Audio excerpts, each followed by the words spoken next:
Well, a very good evening to you. Oh, should I say afternoon to you, and how you be at 2 o'clock on the dot and 21 seconds to go right along with it, coming to you live from my mother's basement. Trusted Beard here, you there, hanging out with you today for a little something special. Gamers We Care, podcast number 3 for me. I don't even know what number we are on in general here. It might be like 6 or 7. I've got a very special guest today. His name is Walk the Gutters, and a close personal friend of mine. Somebody I've known, well, about a year now, and has definitely been inspirational in my life here. And a lot of other people's lives actually as well. Has definitely helped make some changes in their lives. He's a physical fitness, strength and conditioning coach. We'll let him get into it. Gutters, how are you? Hey man, how's it going? I'm all well. I'm well. I know we haven't seen much of each other here in the past, few months. I know you've been out there improving your physical well-being and your mental well-being. um, so we're excited to talk to you today about that. And before we get into it, I kind of just wanted to give you guys a quick little synopsis of what's been going on in my life for the past couple weeks. After we had that Gamers We Care first show with Papa Paws, I decided to actually take a little break myself from leading. I decided to, from TFR in general, I took like a week off. I still couldn't stay away completely, but it was definitely refreshing, very refreshing. Something I much needed, and I came back well rested with a new fresh headspace. So for anybody that is struggling or that's going through a lot, take a day to yourself, do something. I know it helped me and my mental state. So that's was something I'm thankful for Papa Paws from. Um, I also, again, now getting back into gutters here, I wanted to do my podcast a little differently maybe than the other people, Mizzy and Joe. We are, or I have access to so many tremendous people. That's the one thing I think I'm great with is my scope, my knowledge. I guess just the amount of people I know, and they're average people, just like you and me. We're all just average, regular, everyday people, and we each have something to offer. Sure, we can go listen to a Harvard graduate and professor, tell us psychology and all this other stuff, but the things that seem to always help me, and whether it's mentally or just in general growth of my well-being, was listening to other people's stories, listening to their way of life, their different viewpoints on things, and that's helped me become a more well-rounded individual. So that's something I want to bring to you here at this podcast is just average, regular, everyday people who have some qualifications here and there. They may not be no genius or anything like that, but they have life experience. And like I said when I first started in my first podcast, it was I learned through the school of hard knocks. I learned through just life and learning. I'm no specialist in anything, and I hope to bring people like that with some qualifications, of course, mind you, especially Gutters being one of them, to you guys today. So, with that being said, I know we briefly introduced him here, but once again, Walk the Gutters, very close personal friend of mine, and Gutters, let's hand this over to you. What are your current qualifications? What do you do for work, life? What's your deal? All right, man. I live in the DFW area of Texas, 32 years old. For a living, I'm a strength coach and a personal trainer. I've been, I first got certified through the Cooper Institute here in Dallas. They're the leading experts in cardiovascular training. Um, Dr. Cooper was actually the guy who first came up with the word aerobics. So before him, that wasn't really a thing. Um, And then on and off for about 8 years, I did the personal training like part time while I did some other jobs. I would always work with a few young athletes in their off seasons, trying to get them a little stronger for whatever sport they played, and worked a lot with like rehabbing kids, ankle sprains, hamstring pulls, things like that. That was always something I really liked. Um, I'm also an ISSA certified personal trainer, as well as the Cooper Institute certified personal trainer. I have about 15 years of mixed martial arts experience, not necessarily MMA mixed martial arts, but I have done that. About 5 years of that. Blue belt in Brazilian Jiu-Jitsu, about a year's worth of Muay Thai experience, black belt in Taekwondo. Learned how to box at a pretty young age from my father, who was a Golden Gloves champ and Olympic sparring team boxer back in the day. Um, so just a lot of martial arts growing up.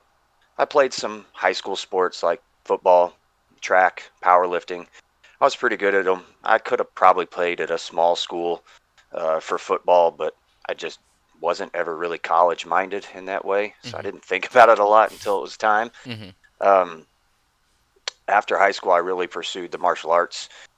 Uh, had 2 MMA fights that I won at the amateur level. Was looking to go pro, and ended up with some roadblocks there that we can talk about a little bit later. But that didn't happen. But now I feel like a lot of those struggles and things are what make me a better coach for people now. Mhm. So as Yeah, far you as qualifications, I think that's what I got going for me. yeah, your experiences kind of shape who you are and also make you able to communicate your ideas, your teachings, your learnings a little bit better, just because you've been through it. The kids you're teaching, I'm sure you went through and struggled with the same. Whether it's their athletics or whatever the case may be, lifting struggles, whatever it is. It's always good to, that's again, like, I'm just a big believer in that, school of hard knocks. You've been through it all there. MMA, I mean, I wrestled for, gosh, 16 years all the way through a little bit of college there. And one thing, athletics, sports, uh, any physical fitness, strain you put yourself in, um, you know, as rewarding as it is physically to see yourself improve, physically, which I'm sure is mentally pleasing, it also creates that element of mental toughness. And again, this is obviously what we're here for. So why don't you explain a little bit here? Um, how did specifically the MMA, the 15 years of mixed martial arts that you did, how did that make you mentally tougher? Was there any specific instances, circumstances, anything like that? Did you find yourself becoming a more mentally tough person over those years? Oh, yeah, for sure. There's all kinds of different instances, but I mean, one of the first things I think people will realize, especially stepping into something maybe like Brazilian Jiu-Jitsu, is just how uh, ego crushing and humbling it can be. Uh, I had always, like I said, I had done boxing and taekwondo and some striking sports up to that point in my life at about 18 when I started doing jiu-jitsu. And I was relatively athletic. I was very strong for my weight, at least. Hmm. Um, but, you know, my first week in jiu-jitsu was just a get it tapped out fest.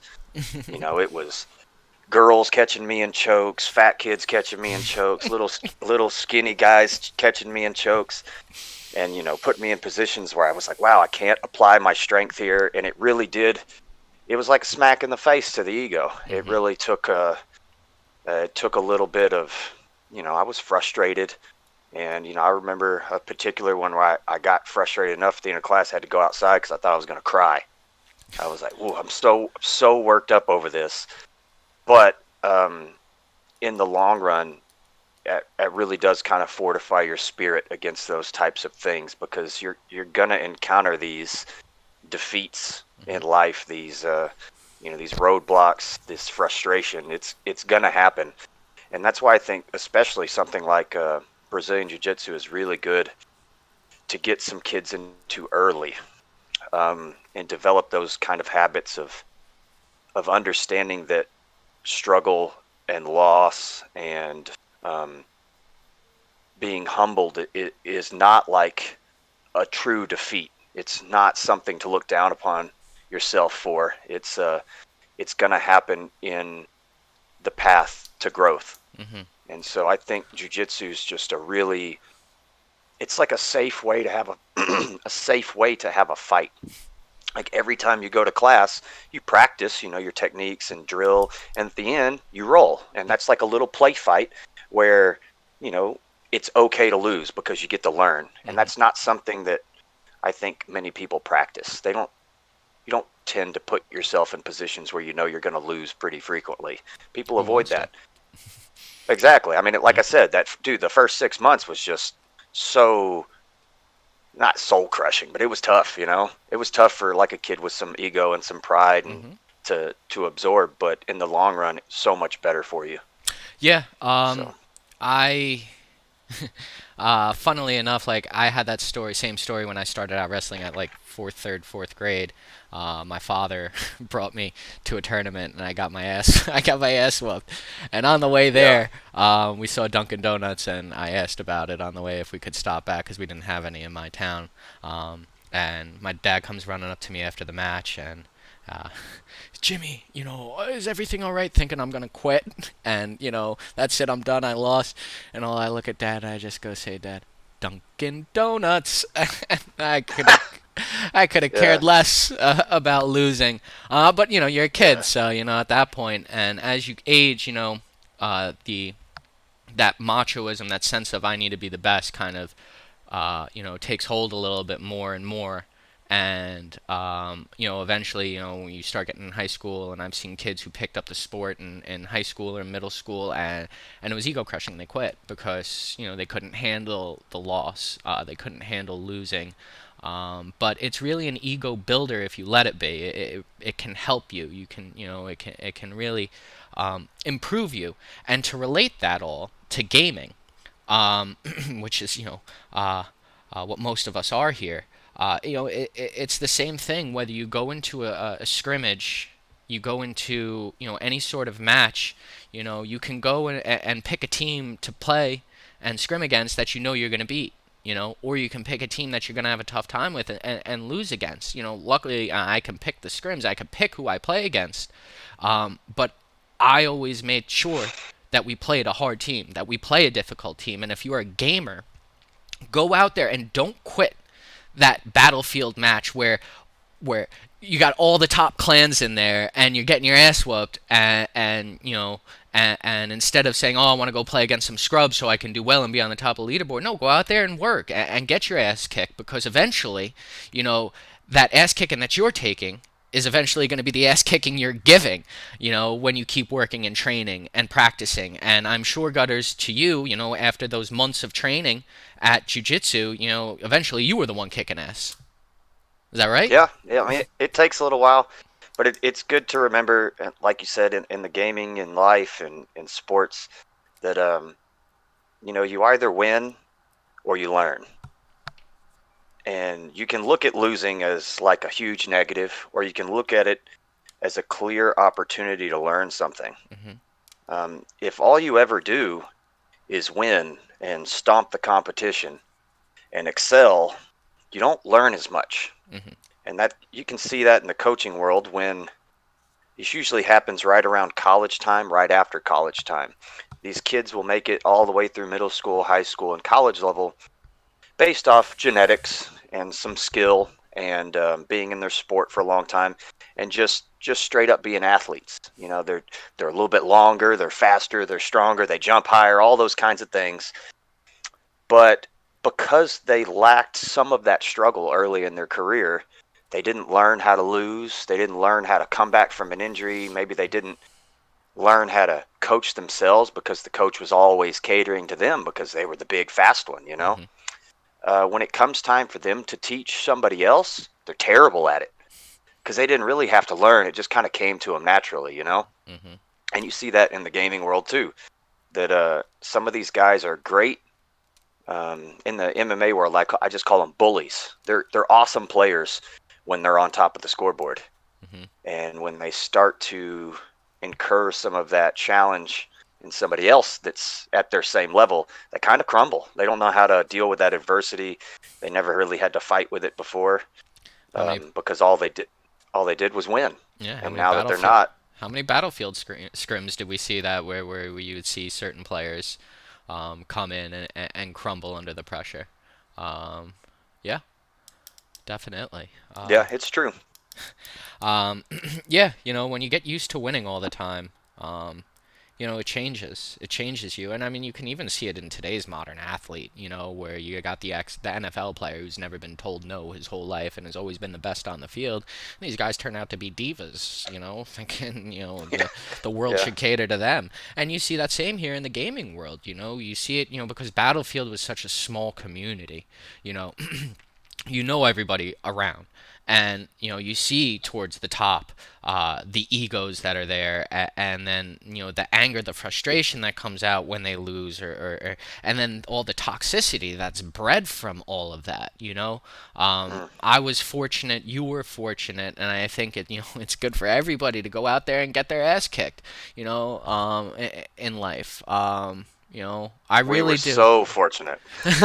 And you know what? Like, it's not, there's certain ways to get your ass kicked. It's not a parent beating you or anything like that. But, in a fair, friendly, competitive sport, it's good to lose. It's good. You learn so much more losing than you do winning. I wrestled on varsity high school, seventh grade and eighth grade, and I lost damn near every match those 2 years, but it made me such a better wrestler out of it. It also made me a better competitor out of it, and it also made me able to handle losing and brush it off, and treat it as a learning experience. And that's the way we should always try and treat life, as a learning experience. It's never a woe is me, or just a negative attitude with it. Sure, you can have that attitude if you want, and you can carry that through your sporting life, your gaming career, or just your everyday life, but you're not going to get anywhere with it. And, Yeah. it all ties back again to that mental well being and that mental state. And tying back into this even once again with our physical fitness, what are some things we can do here to improve our mental state through physical fitness? And I guess to the primary question is, is there a correlation between mental health and physical fitness? I mean, I think, yeah, for sure. It's really popular right now. Depression is just a hot topic. One, this year has really got people kind of shelled up and not out there in the sun and socializing and things like that. And we're social animals by nature, humans, so it's part of our well-being is tied into having a social network. You can see that with other primates and stuff when they separate them from their packs, or they give the young infant chimpanzee, they give it, a mother, like a fake mother that's made out of chicken wire and prickly things that don't feel good, like, and they give the other one a nice soft mechanical mother. The one that has the prickly mother that it can't socialize and hug and cuddle with, it grows up really messed up. Um, Other, simple links. There was an old study, uh, and this was how other people perceived you. Where they'd have, two groups of people stay in a room unobserved by others, and one group of the people they would have kind of huddled in a, that kind of weak, meek posture, fetal posture, seated, defensive. And the other group, they would have them standing like how Superman stands, with his arms on his side and that big power stance, and proud of himself with his chest puffed up. And they were doing this in a room all by themselves. And then they entered another room and had to present something. And they already knew the information they were presenting. And then after they presented, they would ask the audience that watched them to grade this person and tell us what you thought about them. And without ever seeing how this person stood in the other room, pretty much unanimously, everyone voted that the person who stayed in the weak, meek posture in the other room came off as a little less assertive, and maybe not being, as knowledgeable as the other person, or not understanding the information they were presenting as well. And the person who stood in the room in that big old power stance, looking proud of themselves, like the big bully in the 1950s beach cartoons, they were seen as being more competent and knowing more about what they were talking about, and more assertive and more dominant in their conversations. So there's a clear link between the physical aspects of our body and our how we manifest out into the world with our thoughts and our energy and our actions and stuff. So with all the depression drugs and everything we have out there right now, still the most effective thing they found for treating anxiety and depression is exercise. It's just as effective as any medicine they've come out with so far. And that's why any psychiatrist or therapist or psychologist that you work with is going to, if they're worth their money and salt, they're gonna advise a multi-pronged approach of both therapy for your mind, like cognitive therapy, or something that helps you find those loopholes in your brain that you use repetitively that kind of keep you stuck in the pattern and habit of being depressed and anxious. Hmm. They're going to give you some sort of medicine to help cope with the physiological symptoms of anxiety and depression that could be from, some sort of um, misalignment or ratio of the brain chemicals that affect our moods.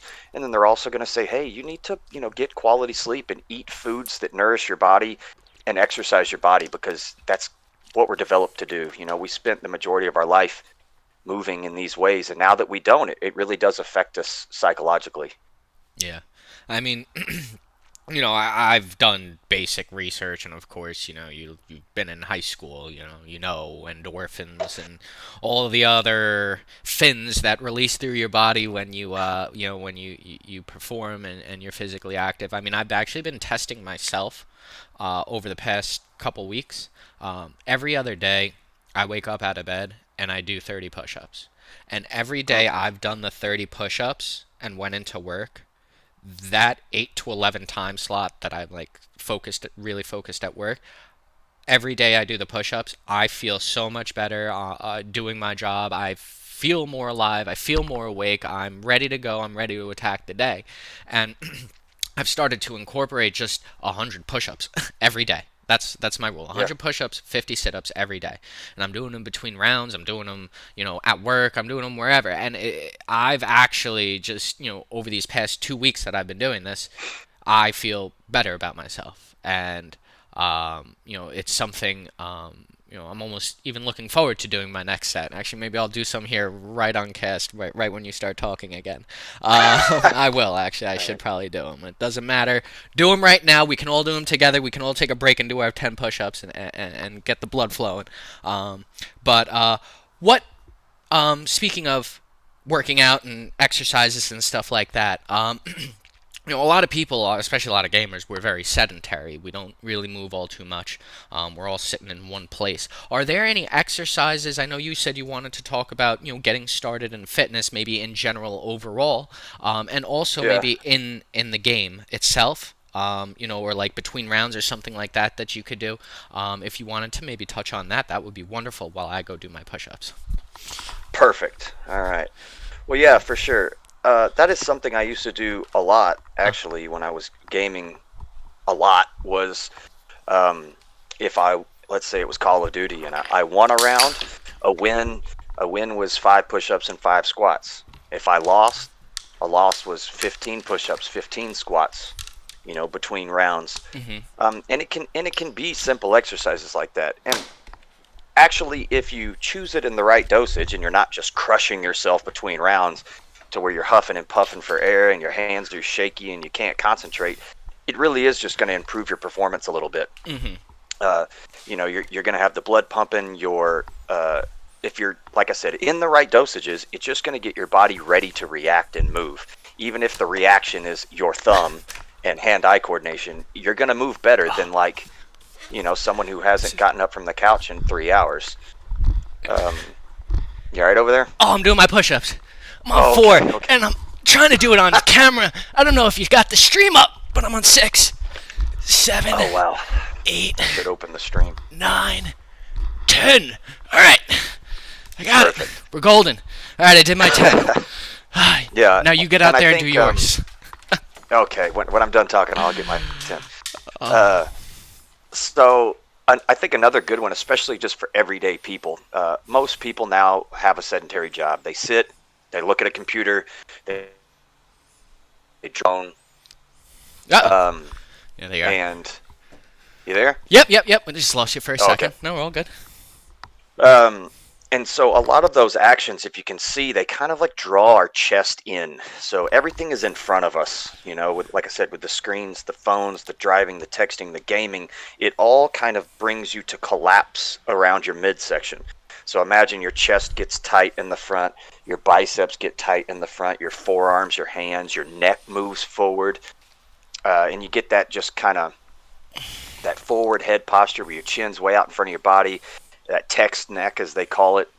So two really simple things people can do to help counteract that. One is you're going to need like a light band, and you'll do it's called a band pull apart. Now just imagine I have a band that's maybe 2 feet long. It's light resistance. I'm holding it in front of my body with straight arms. And then with those straight arms, I'm going to pull my shoulder blades back and together, pulling that band towards my chest. No, let's think more like you're going to end in a big T shape with your hands out to the side like a cross. Oh, And you're okay. going to squeeze your shoulder blades across your back, yeah, like that, and make your shoulder blades kind of kiss in the middle. And that's going to, one, give you an active little stretch across that tissue that lives in the front of your body, like the stuff you just did with your push-ups, right? Your pecs, your biceps, front of your shoulders.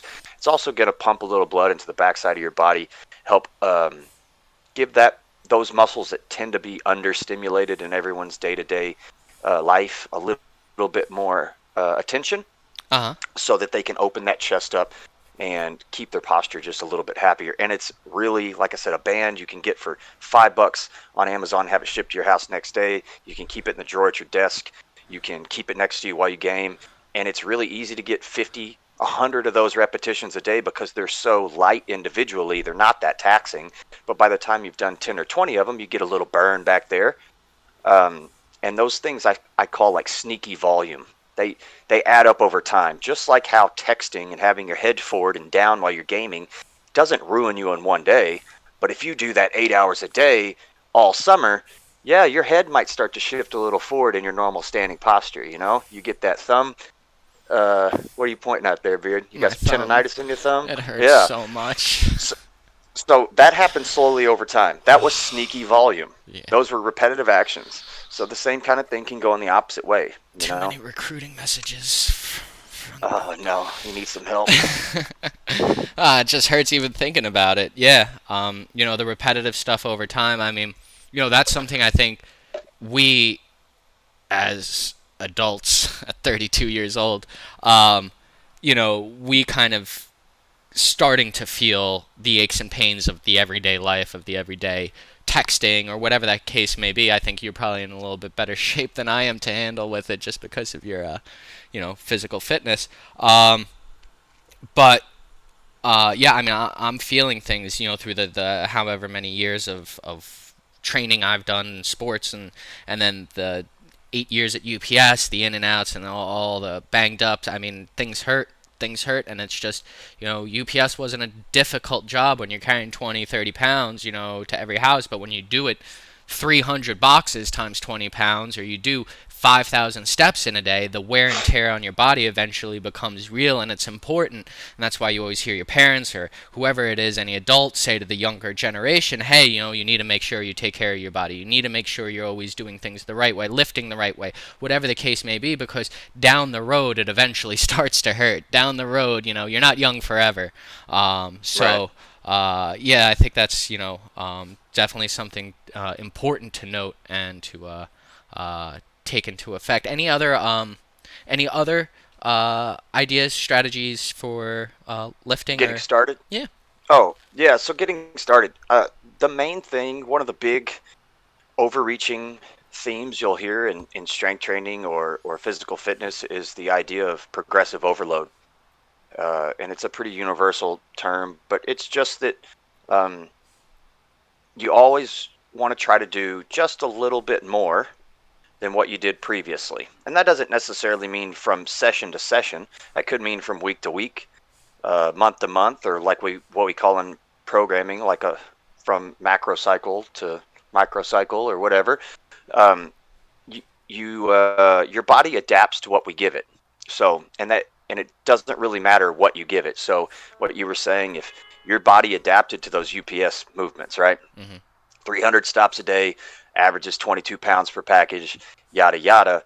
The body is really good at dealing with acute stressors, not necessarily those long-term stressors. So if you've been moving incorrectly, that one time probably doesn't hurt, but you do that 10,000 times over the course of 6 months, it causes a progressive overload of those tissues and something bad might happen. Hmm. The same thing can happen in the good way.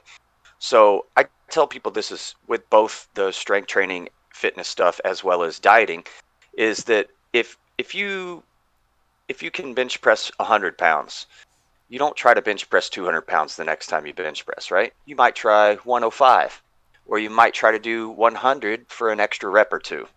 The same thing with dieting. If you're currently eating 3,000 calories a day and that's been slowly making you gain weight over the last 5 years, you don't try to cut that in half to 1,500 and think you're just going to be able to sustain it and not be insane and try to eat everything you see. It just doesn't work like that.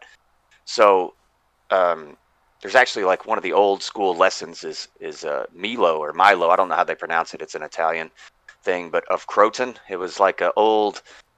You probably heard the analogy of it before, but um, he was like a wrestling champion in the old ancient Olympic days of Greece. But in his story, he had a prized calf that was born, and he had to carry it up and down this hill every day so it could eat and drink. And he started when he was young and when the calf was young. Every day he carried it. And if you've ever seen a cow, they don't start that light and they grow pretty fast. So every day that calf was 6, 7 pounds heavier. That's not that much, but if you make a little baby step every day, every day, every day, a year's time from now, that cow was massive, and this Hmm. guy was carrying it up the hill still. That's how the analogy for progressive overload really works. So start somewhere very manageable. Leave your ego at the door. You shouldn't be in there if you're going to a gym or something, looking at what other people are doing in terms of weight or repetition.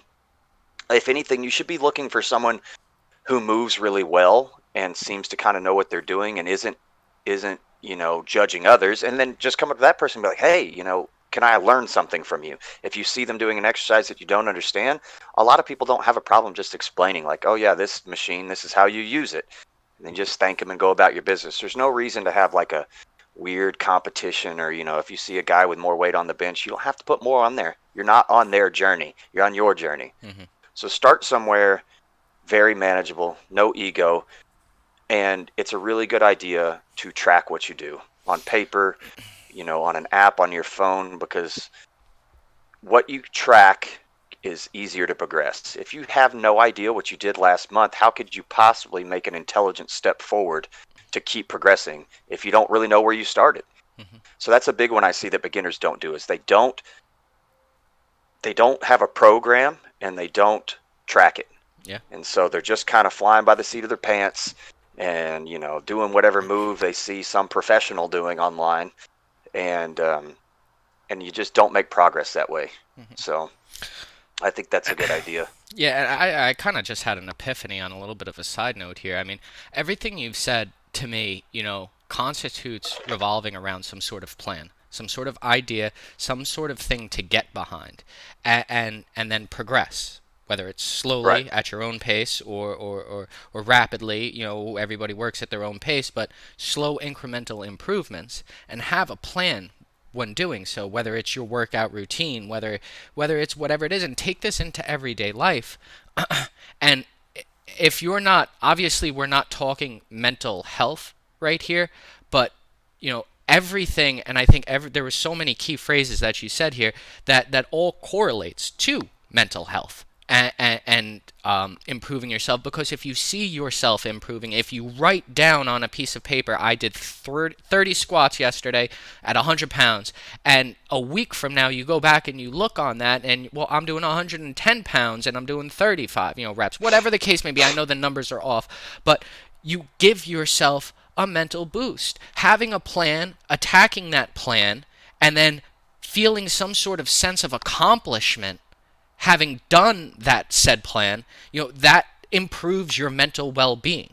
Not only are we going to be improving our mental well-being just through lifting weights, releasing the endorphins and all the chemicals in your body that is scientifically proven to make you just feel better.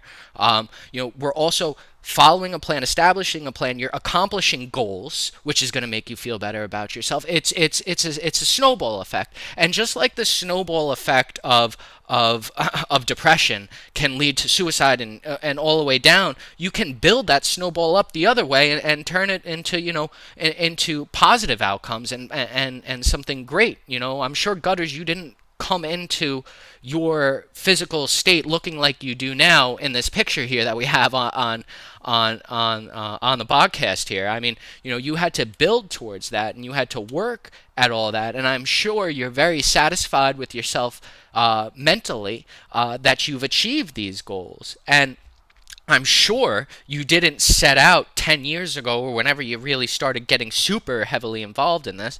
I'm sure you didn't set out saying you wanted to look like this. Maybe that was an end term goal, but you set little goals, little plans along the way to slowly improve yourself. And that's what we need to do as a group. Would you agree with me on that statement? For sure. Yeah. So having goals is one of the things that we do as personal trainers and coaches, is that we help people establish reasonable, intelligent, reachable, but challenging goals. Um, like we said, if you don't measure something, it's very hard to see what the next step is. And having something out there in the distance to look at um, makes a big difference too. With the incremental steps, it's like I said, your body adapts to what we give it. So if you give it shit inputs, you give it bad food, you give it poor posture, you give it bad sleep habits, you give it alcohol, you give it, you know, these depression is almost a habit. Now, obviously, there's chemicals involved and there's other things going on, but a lot of what I did when I was in my deepest parts of depression aren't innately me. They're not like walk to gutters. This is how I am. They were like habits. Like I thought these bad things about myself, and I walked that path so frequently in my mind that it was the most well-worn path to walk. And then when it comes time to like try to turn your life around, it's difficult because you're looking at these paths. Like I can look out in my window right now where my dogs run in the yard. I can see where they run because they've worn the grass down there, and that's how your nervous system works too. If you squat every day, you're a everyday squatter. Guess what? Like you're gonna build a really strong neurological connection with the pattern of squatting. It's gonna make you a better squatter because you practice it so frequently. Just like somebody who plays guitar every day.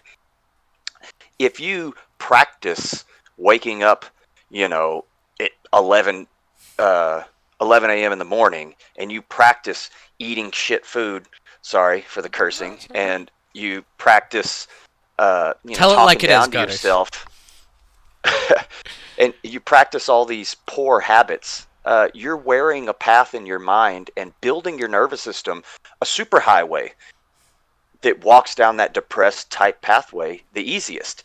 And so you get this thing of like decision fatigue when it's time to step off that path. It's more difficult for your brain, even though it's better for you in the long run to start maybe that morning habit of waking up closer to when the sun comes up and doing a few positive affirmations in the mirror in the morning saying, "Hey, you know what? I am intelligent. I have gone through some tough times in my life and I made it out of those just fine. And I am, powerful." Saying just a few positive things like that to yourself, it's difficult because it's not that normal path that you walked, but you slowly start walking that path one extra step at a time. And next thing you know, that old path of depression and anxiety and bad habits that you used to walk down has grass and weeds growing all over it. And it's not the easy path anymore. And Yeah. now you've got this new one that's well worn and it's easier to walk down. Hell yeah. Definitely. Yeah. Depression is like a cycle, and I mean, I think we've all been there, in some form or another. And yeah, it's a difficult cycle to break, and like starting out, working out and getting, doing the physical fitness stuff, slow incremental steps, tell yourself you're a better person or you're a good person. Look yourself in that mirror, and slowly but surely, you climb yourself out. You have to build good habits, and it's easy to fall into that habit of depression. Much easier than it is to kind of keep pushing forward, and fighting, because life is a fight. And so I wanted to kind of switch up here. You did touch on it a minute ago with your clients, because you've gotten to see people transform themselves. You can see yourself transform over time, but you live yourself every second of the day. With clients, you see them once, twice, three, maybe three times a week, and then and for months at a time, maybe even years at a time. Have you seen any of your clients specifically change over the time, over the course you've known them, and if so, in what ways? Oh, of course, man. So I've got some specific examples. I work with this one guy. I won't use names, obviously, but um, he's young, a little younger than me. I think he's about 30 years old now. Um, Never really did a whole lot of athletic things, but he played some, on the side sports, like a pickup game of basketball and stuff like that. But he was never like a big weightlifter, never competed at like a high school or college level or anything. Had some meniscal damage in one of his knees, had to get that repaired. But the big thing for him was around the same time he got that surgery, he donated a kidney to his mother. And I mean, obviously, you got two kidneys and you can live with just one, but it's still a very invasive surgery to have an organ removed from your midsection. You know, a lot of damage happens to the intra-abdominal wall. That has a lot to do with supporting your low back and your pelvis and all kinds of things like that. And so, what we saw with him was a twofold thing of one, your body having to adapt to that damage that was done from taking out an organ, and then having like an empty space in there essentially now, and then the mental aspect, because he had dealt with a little bit of back pain and stuff, as I think a lot of people do, especially now. But he had this sensation that he was like not whole and he was broken. And so he had this knee that he was worried about, and he had this back pain that he was worried about, and he would get these sensations he didn't quite understand over there by his kidney where it used to be. Um, and so within maybe like, I don't know, about 6 months of working with him, um, he went from a position where he was afraid and apprehensive to step down on the surgery knee, step down maybe like a 6-inch box. So imagine you're standing on a shoe box and your left knee hurts, and you're going to step off the box with your right leg and keep your left foot on there. Like he would not do that on his own accord before, because he was afraid of what might happen with the knee. Not because it hurt him a lot, but because he was afraid. And then same thing with his back, is that you could see it looked like he was doing calculus in his head before he'd have to do any act where he bent over. You know what I mean? Like, how people, we tell you to lift with your legs, and you might brace your back to pick up a box off the floor, spread your feet, shoulder width apart. The lifting and lowering rules from UPS. But Mm-hmm. Yes. it looked like he was doing NASA level science in his head before he did anything that involved bending his back. And it was not because his back was actually messed up, but because he was so worried about messing it up. And so really what we saw with him was more of a transformation of his mind than his body. Now, his body's definitely come a long way too. He's built some muscle back. He's stronger. He's moving better. But I really think the biggest thing that we got with him is I just said, dude, whatever you're doing in your head right now, stop. It's not important. Take a breath in, brace your belly like I'm going to punch you, and pick that thing up off the floor. And he picked it up off the floor, and he had no pain. And now you guys can look it up right now if you want, but it's called a sissy squat. Kind of a silly old name, but it's been around for a long time. But it essentially involves you standing upright, getting up onto your toes with your heels off the floor, and bending your knees forward and dropping your head back like you're doing a limbo. So your knees are going to touch the ground almost. He can damn near touch the ground pain-free now in that position, Wow. without any kind of knee problems. And he can deadlift, and he can do all these other things that he thought he couldn't do with his back before. Mm-hmm. Um, That gave me a little bit of so chills, things, to be honest with you. yeah. Yeah. I mean, So, God, if he can do it, why can't we? I mean, he came back from giving his kidney away and knee problems, back away, and look where he is. He fought through it, and sometimes you just gotta slap yourself in the face and just say, "Hey, get your crap together and let's go," and Yeah.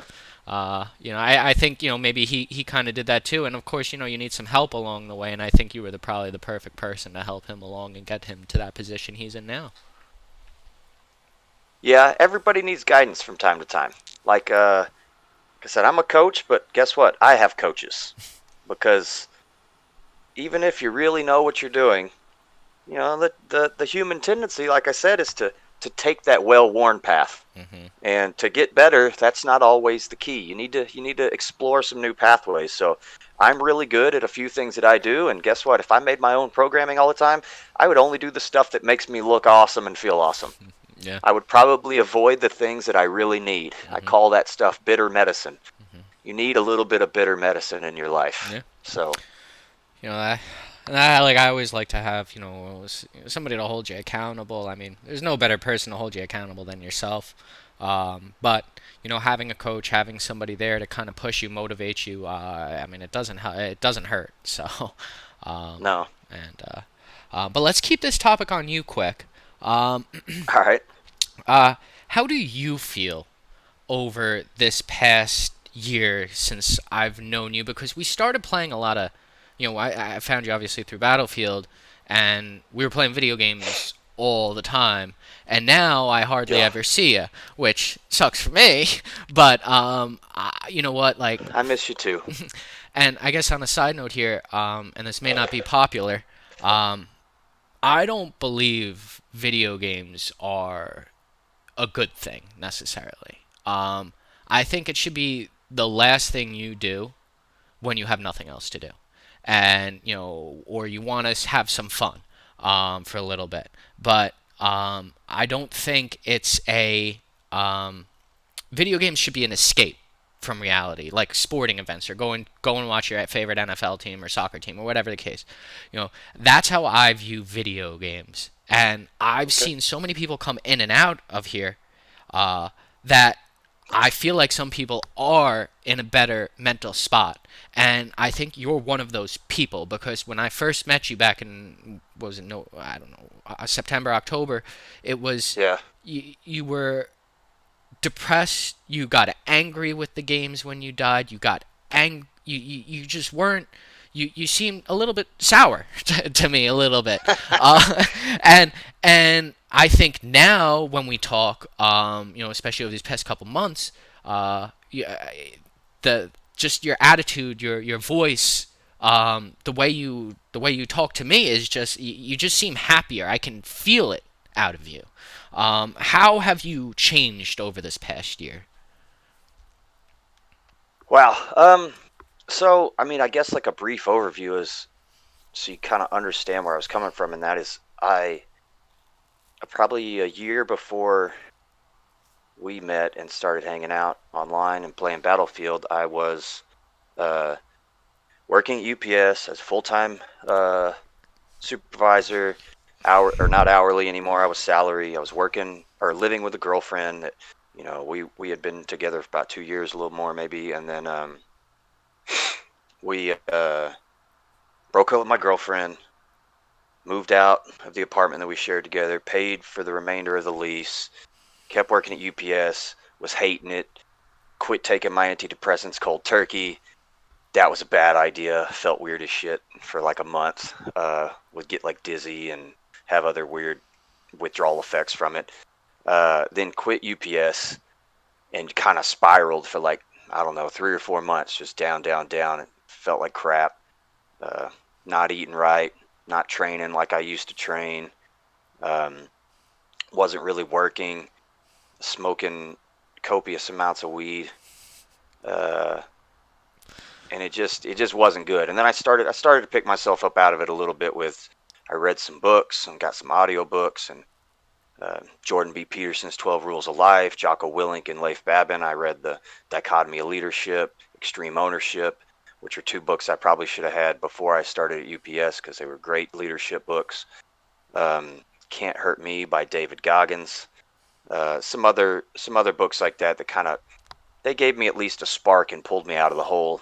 And then I started working again and getting back into the physical culture world, coaching kickboxing and some other stuff. But that's around when I started meeting you guys and playing video games again, because I had always liked video games from an early age and used to play some MMOs and stuff like that. But I really I would go through periods where I'd play them really hard for a year or two and then not play for a little while and then do it again.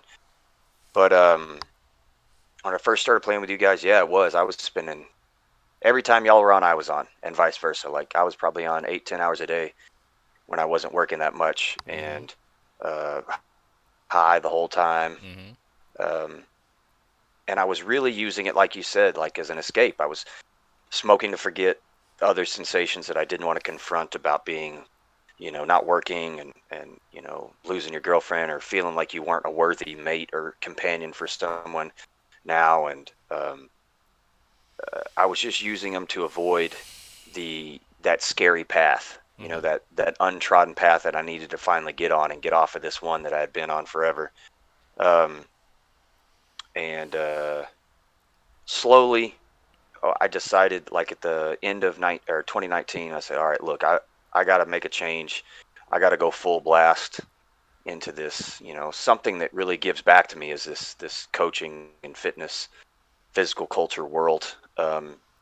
And it wasn't easy to start, and my parents and other people were like, hey man, you should probably, get you another part-time job or something. But I just decided, it's like, no, I can't. I gotta go onto this. It's the thing for me.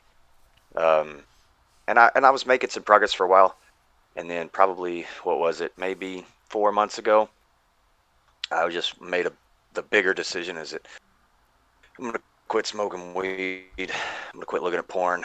I'm gonna quit wasting my time on all these other things I was inputting into my body to create some kind of dopamine, serotonin, whatever kind of hormone fluctuation that was making me temporarily feel good, and put those off and start walking that other path, because I knew at the end of that was a more permanent and less transient type of feel good than what I was getting from just hiding with the drugs and the social isolation and the video games. Mm-hmm. So now I feel like, man, so habit changes, right? So here's some habit changes that happened to me in the last 6 months. I wake up closer to when the sun comes up every day, no matter if I need to or not. So it doesn't matter if the first person I train of the day is 6 a.m. or 10 a.m. I wake up at the same time almost. Um, I try to go to bed at the same time almost every night. I put higher quality food into my body. I'm eating more grass-fed beef and fresh caught salmon and bison and avocados and whole eggs and good green leafy veggies that my body likes and digests well, and I feel good about eating. I haven't eaten many things over the last 6 months that would most people would, give them guilt or anything like that. And when I do, it's not a big deal, because 90% of what I eat is good. Mm-hmm. So the 10% does hardly anything to me. Mm-hmm. Um, I have started reading, which I was never really a big reader. But my mentor and the boss of the owner of the facility that I work out of gave me this book and was like, hey, I think you should read this. And I kind of put it away for a couple weeks and didn't start reading it. And then I started reading it. And I was like, wow, this actually kind of this is an easy read. And I kind of feel like I identify with this character. And, I learned some things, and I tried to start applying them in my day-to-day life. Mm-hmm. Um, some of those positive affirmations, that's something I never really believed in. I'm not really a person of faith or anything like that. I've always been more science and experiential based. But there's some truth to um, some manifestation. The things that you think and the things that you tell yourself in your head and out loud, they do kind of become your reality around you, whether you want to believe it or not. If you wake up every day and you call yourself a piece of shit and you say you're never going to do anything good with yourself, well, guess what? That's probably the truth. But if you wake up every morning and you say, look, life is struggle, but I'm a fighter, and I'm going to do this one thing today. This must get done task is, and it could be something simple. Call one new client, call one new potential client today to see if you can get another person in the gym to work with you. Mm-hmm. One. And guess what? You do it, and then a little head of steam forms, and you just prove to yourself in that experiential, no faith needed way, I do have what it takes to do that next step. And so then, once you've broken that inertia of sitting still, every step after that is easier. From Yeah. 0 to 1 is an infinite jump mathematically, but from 1 to 2 is just one, and from 2 to 3 is just one more. So once you break that standstill, Hmm. everything becomes easier. You just got to step though. Well said. So, Well said. Yeah. I you said the word fight. Um, that's something I said on my first solo podcast. And I think something that's going to probably be a common phrase here, or hmm whatever. Fighting. It's just life is not easy. There's no hand me outs. Nothing's given to you. It's a fight. It's a struggle, and you can let hmm yourself get down. You can let yourself fall into depression, or you can fight. And I mean, it's your only two options. There's no other option in life. And right. I think as a society, we've kind of lost a lot of that way. Whether it's the trophies for every place, because nobody's a loser. Um, or whether it's just the complacent nature. I mean, not getting political, but whether it's institutions that promote it. I mean, you're a perfect example of marijuana. I mean, look, we've all dabbled in it. um, or at least a vast majority have, and now they look to make it legalized when, I mean, you may want it legalized, but really, does it do anything good for you? I mean, Gutters, you're the perfect example right there that your life wasn't going well. One of the factors being marijuana, and coming out of it, and quitting it. I mean, you obviously feel better. You obviously feel better about yourself. I mean, there are things, and replace that marijuana with alcohol, replace that with pornography, replace it with whatever, replace it with nicotine and cigarettes. I mean, there's a business on preying on our insecurities, our fears, our depression, and businesses thrive off of it. And we've got to be a smarter, better people to say no. I'm not gonna go to Wendy's and eat that crappy hamburger. I'm gonna take the extra 10 minutes out of my day, go buy some real grass-fed beef over at the grocery store, which is literally just across the parking lot, and go get myself some meat and cook a real meal, and then I'll actually feel better about myself. Whatever it is. There's so many easy ways to pick up a vice, a bad habit out there, and it's a Yeah. constant fight every day to stop that. And another thing I was going to say is I try not to label too many things in my life as strictly bad or good. Like you were saying with the video games, like you were like, I don't know if they're good or not. And I use this more in like the fitness world when people are like, what do you think about this exercise? What do you think about this supplement? What do you think about this? Or this food or this style of dieting. And I try not to say like, oh, that's inherently good or that's inherently bad. Everything kind of lives on a spectrum, Hmm. and everything can be a tool to an intelligent person. So that if your goal right now is to nail that hammer or nail that nail into the wall, a hammer is a great tool. A chainsaw, probably not what you want to choose. But does that make the chainsaw a bad tool or just not the right tool for that job?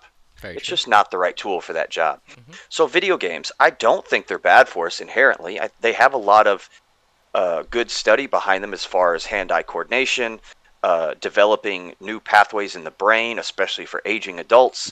Hmm. There's lots of good qualities that come from those. I would have never met you had it not been for video Social games, and aspect, I'm happy for 100%. them. So is it bad? No. Is it good? Not necessarily. Is it a tool that can be used in all kinds of ways intelligently? Yes. Yeah, 100%. Marijuana. Do I think it's bad? No. Do I think it's good? No. Is it a tool? It can be. Hmm. And I view marijuana in my life a little bit more like how you were talking about video games. Where I was fucking up is that I had a deficit in my life. I had a lack of drive. I was not taking the steps in the directions I needed to go. I was avoiding the pain and fear of change and advancement, and I was covering it up with this other thing. Hmm. That other thing is not at fault here. Hmm. Just because it exists and I chose it to cover up it, it's not its fault. Hmm. It's my fault. I had a problem, and I used this to cover it up. Well said. Um, Now, if I finished every single thing I need to do for the day, and it's Sunday or Saturday evening, and I've got all my shit taken care of, is it really going to hurt me to eat a little edible at 6 p.m. and chill for the evening and play a little video games? No. Definitely not, because what was I going to be doing anyway? Best case scenario, I might have sat outside and read a book and drank some tea, Yeah. So it's really not that much different to me. Now, where it starts to become a problem is, when I'm spending money that I shouldn't be spending on this, and I'm doing it right out of bed, and it's affecting my ability to call new clients to build my business, and it's making me feel awkward when I meet people in public, and I'm thinking more about when's the next time I can step out of the office and just go sneak a puff like out of the pen, in the car, instead of working on what I'm supposed to be working on. That's where the problem lies, I think. Um, 100%. so Yeah. I still love the stuff. I still think about it, but I just know at this point in my life, it's not what I need to have in the forefront of my hmm mind, and I've got other things I need to work on, and when those other things are done, enjoy yourself. And But until that then, takes, and I couldn't agree more. 1,000,000%. I mean, there's nothing wrong with having some ice cream. There's nothing wrong, but everything, in moderation and in the right scope of things. right? Yeah. Uh, I wanted to say something and I completely forgot. Um, what the heck was it? I guess I'll have to come back to it at some point. All right. Well, gosh, I mean, I learned a ton of stuff today. I mean, I think we pretty much covered everything here. I'm looking over all my notes here. We talked about exercising and we talked about Fitness myths. fitness. Boom. Oh, you want to do fitness myths? Let's do it. I know you said you wanted to talk about that, so Yeah, lay it on me. I love to get people on this. No, no, no. Okay, so like some common ones I hear is like lift with your legs, not your back. Okay, that's true, but I don't think a lot of people understand what that means. So, like a deadlift is a where you pick the. This would be so much better if we could have got the camera on me. Um, so if you can, your spine has some natural curves in it. Everyone knows kind of what they look like. It's like a very slight S shape. Um, your abs and your low back muscles, especially your abs, their main function in life is not to be shredded to the bone, 8-pack, right? That's not what they're really there for. They're there to brace the front of your body and support your spine. So your spine has all these joints in it, so it can rotate and bend and flex laterally, forward, back. It can do all these things, and it's supposed to be able to do that. It's supposed to be able to move in all kinds of ways. But those ab muscles are also supposed to work kind of like a corset to pull your abdomen in and create like an air brace around your spine so that your spine can be stiff when it needs to be stiff and can transfer load from one end to the other. So let's say I'm picking an object off the ground with my hands. Well, it's not my back per se that should be picking it up. My back should find a way to get in a position where it's strong and then cinch down the muscles that live around it and support it. So think more like a crane.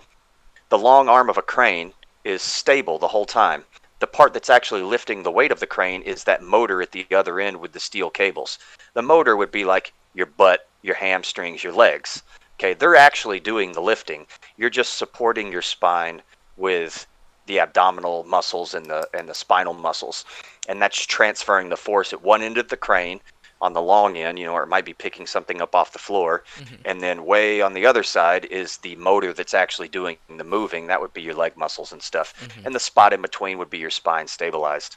Interesting. Uh, Another common one, you can work your abs every day. Have you heard anything like that? And that's probably pretty common in the wrestling and Yeah. jiu-jitsu world. We Yep. see that you work your abdominals every day. Now there is some truth to that, but there can be truth to that with every muscle group. So there's always what we call an inverse relationship between frequency and volume and intensity. So if I ask you to do something that's very, very intense, let's say sprint a quarter mile, that's 400 yards ish, one full lap around a normal sized track, sprint it, full blast, grizzly bear running after you speed. You're not going to be able to duplicate that many times, right? Because hmm it's so intense. So there's your inverse relationship between intensity and frequency or volume. Okay. So I'm not going to program you to run 10 full blast quarter-mile sprints because you just can't repeat that. Mhm. The same thing is when you're training a muscle group. So your abs, because they are a postural type muscle, they tend to be dominated by slow twitch muscle fiber. Muscles that are more apt to create contraction over and over and over again at smaller levels. They're not necessarily moving a ton of weight, but they can move a good bit of weight over and over and over again without getting exhausted. So they do deal a little better with, more constant workouts. But if I make you do an ab workout that's really strenuous, let's say like ab wheels, most people are not very good at using that very simple ab wheel contraction where you roll away from your knees Mhm. and roll back. If I make you do 10 sets of 10 of that, guarantee you your abs are going to be jacked up tomorrow. You're not going to be able to repeat that every day. But if what you do every day is 20 crunches and a 1 minute plank hold, then yeah, that's pretty low intensity. You can up the frequency after that. Mhm. Those kind of things can be done every day. Okay. Cool. Um, let's see, what are some other good ones? That your knees should not go past your toes when you're squatting. That's a pretty common one. Have you heard that? Yeah. All right. Yeah, I have So heard that. it that is maybe a physical therapist might say that to somebody after a knee surgery. But if you look at how your leg is designed, if you can't train getting your knee past your toe, you're going to have all kinds of problems in life. Envision yourself stepping down the stairs. The leg that's behind you while you're stepping down the stairs, that knee is in front of your toe. Yeah. It has to happen. Yeah. So if you try to avoid all positions where that happens in life, guess what? You're going to walk around like a goofball Mhm. because there's no real way to avoid that. And two, you're you're like purposefully skipping out on a very innate human ability so that when you get forced into that position by something, whether it be in sports or a trip or an accident or something, you're gonna get hurt. So am I saying that everyone should load up their squat max on a barbell and squat with their heels off the floor and their knees out over their toes? No. But should you find some safe, manageable, and progressive way to train the ability of your knee to go forward and come past your toes? For sure. So if you have like limited ankle mobility, your calf and ankle tissue may not open up enough to allow your knee to travel past your toes. So that could be something you could work on to improve that position. But just look at anybody who's doing manual labor or someone who lives in a third world country. Watch them squat to the floor. Their knees travel past their toes. And in those third world countries where that's prevalent and chairs are not prevalent in their society, where they sit for 8 to 12 hours a day like we do in America, low back pain and knee pain is very low in their population compared to ours, where we train don't let your knees go past your toes, and we get in a seated position all the time, and we wear shoes with big cushy elevated heels where we heel strike and we don't learn how to walk right anymore. That's why we have problems with our knees and low back in this country. Wait, are we supposed to It's walk on the balls of our feet? not necessarily on the balls of your feet, but when you sprint, watch somebody sprint. I run on the They're balls of my feet, basically. Yeah. Like, yeah, at least the okay. top If part, you not my heel. right, yeah. If you sprinted on your heel, probably wouldn't sprint very often, Yeah. because you'd be recovering for months afterwards. So you're designed to use that. Look at and people sometimes use like a baby squat. That's not quite the same because their bones are not formed yet. Their joints and their ligaments are very loose, so their squat is going to look different than their squat as an adult. But look at like the feet of Aboriginal people that don't wear shoes all the time, and you'll see that their shoe is or their foot is very different than a civilized foot, you would call it, one that lives inside of a shoe most of its life. Or a baby's foot is the same. Is the widest part of your foot is supposed to be your toes. Yet the way our shoes are designed, the widest part of your shoe is that kind of bony part behind your toes, Yeah. and then it cramps your toes together. Mhm. Imagine wearing a glove that kept your fingers and your thumb pressed up against each other all the time. How weird would your hand form if that's how if you had to live like that all the time? You couldn't do that. Your feet are designed to be able to do that. And Huh. and we don't let that happen with the shoes that we wear. And that has a direct correlation on what your foot and ankle can do, and that affects everything upstream. If your ankle can't bend because it doesn't have control of where the foot falls, whether it falls in or out, arch drop, arch pickup, those kinds of things, your ankle's not going to move the same. And Interesting. your body works on like a system of tension and length relationships all up and down the chain. So if one portion of this chain can't move in the way it's designed to, you're either just never going to be able to access a position that looks like that, or something upstream or downstream on that chain is going to have to make up for that range of motion that the other one Mm-hmm. lacks. Mm-hmm. And that's where things like people blowing their backs out deadlifting comes from, or saying that putting your knees over your toes is bad for your knees, is because they don't actually own that position. They're compensating in some way because something else doesn't have the range of motion it needs, and something is having to. It's like if you, oh my God, this was UPS galore. I know, I'm thinking We're all, UPS stuff too. yeah, we're all loading trucks, right? And I'm a Mm-hmm. badass loader, and I load 450 an hour, and the dude next to me only loads 200. Guess what happens when his truck gets backed up? Gutters, move over to 98, help him get that load down. So now I got to move over there and do his work too. Mm-hmm. Well, guess what? If I do that every day, what's going to happen? Two things going to happen to that employee. They're either going to get disgruntled and stop working hard, or they're going to get hurt. Mm-hmm. That's it.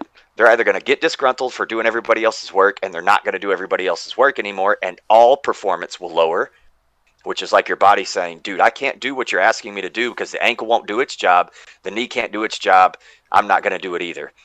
Or something else picks up the slack. Now it's your low back, and now your low back is doing all the extra work that your knees and ankles won't do, and pow, your back gets hurt, and you blame the movement, or you blame the box, or you blame this, when it really, like, it just, you weren't sharing the load correctly. Mm-hmm. So, Interesting. sorry, I got off on a tangent there. Nah, it was really cool. I actually found it super interesting. I'm sure everybody else did too. So, all right, cool. Um, I I mean, we've talked a lot today. We're already an hour and 15 minutes in. It doesn't even feel like that. Um, Anything else you wanted to bring up here before putting my closing thoughts on this? Man, I guess just a big one for me is anybody who's listening that, if you've got, there's too many resources out there now to just not to just be like, oh, I don't know how to start, and not start for that reason. So whatever it is you're looking to start, whether it's a business or a new job or a relationship, a health, fitness journey, changing your mindset and getting yourself out of the rut of depression, anxiety, or, breaking the habit of being yourself, your old self, the one you don't like, is you can't let fear make those decisions for you. Mm-hmm. You gotta, all the options are out there that's available. You just gotta take a step. It doesn't matter if you have a perfect plan right now. You'll probably never have a perfect plan, but you gotta start somewhere. Yeah. And break that, like I said, that inertia. 0 to get 1, off baby. of zero. 0 Yeah, to 1. and 0 to 1. get to one, and then just keep moving. Yep. These, honestly, like, these podcasts have helped me tremendously. Personally, getting to 0 to 1. Mizzy had a question. How important is it to vision using your muscles while doing the exercise? Do you mean like a mental envisioning exercise, or do you mean like seeing yourself in the mirror while you exercise? How important is it to vision, like, how, I guess if I were to be, let's say I'm doing crunches here, how important is it for me to be thinking I'm, using these muscles, my stomach muscles too?